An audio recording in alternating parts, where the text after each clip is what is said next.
waxaa jira noole ka badan dadka dunida oo ku nool maqaarkaaga. Celcelis qofka waxa uu hamaansadaa noloshiisa 250,000 oo mar. 900 oo jeer ayuu isbedelaa maqaarka dadka muddada nolosha. 183,755,600 oo tallaabo ayuu qaadaa qofka celcelis noloshiisa. Qiyaastii 1 sano ragga noloshooda waxa ay kaga luntaa eegidda dumarka. Dumarku way ka nolol dheeraan karaan ragga sabab la xiriirta difaacooda. Celcelis 6 bil ayaa ragga kaga baxda garxiiridda noloshooda.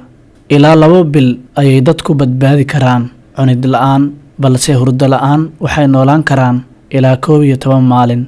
Haddii qof waliba gacantiisa u dhaqo si fiican, waxaa badbaadi doona sanadkii malaayiin naf. Ku dhowaad sanad ayaa dumarka kaga baxa noloshooda inay go'aansadaan wixii ay xiran lahaayeen.